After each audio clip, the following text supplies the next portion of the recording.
শাহরিয়ার নাজিম জয় বাংলাদেশের আলোচিত অভিনেতা ও উপস্থাপক হিসেবে পরিচিত।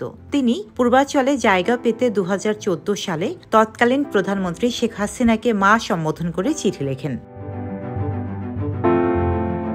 আওয়ামী লীগ সরকারের পতনের পর প্রকাশ্যে আসে সেই চিঠি।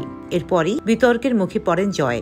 অনেকেই তাকে আওয়ামী লীগের দোসর বলে সম্বোধন করেন, অনেকেই বিগত সরকারের সঙ্গে তার ঘনিষ্ঠতা সম্পর্ক নিয়ে প্রশ্ন তোলেন।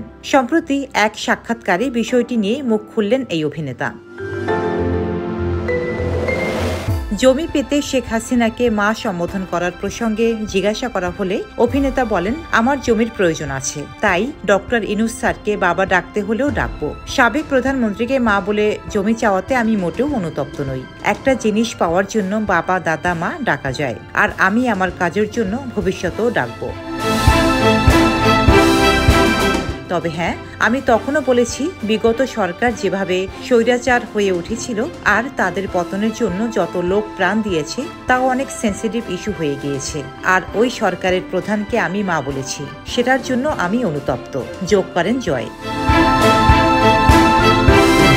জয় আরও বলেন, সরকার পতনের পর আমার নামে একটি মামলা দেওয়া হয়েছে, যেই ঘটনার সময় আমি দেশের বাইরে ছিলাম। অনেকের মাঝেই একটি ভুল বার্তা দেওয়া হয়েছে, বলা হচ্ছে তারা স্বৈরাচারের দোসর। আমি নিজের ছাপাই গাচ্ছি না। তবুও একটা প্রশ্ন, যে গ্রুপটি নিয়ে এত আলোচনা, সেই আলো আসবে গ্রুপে কি আমি ছিলাম না তো?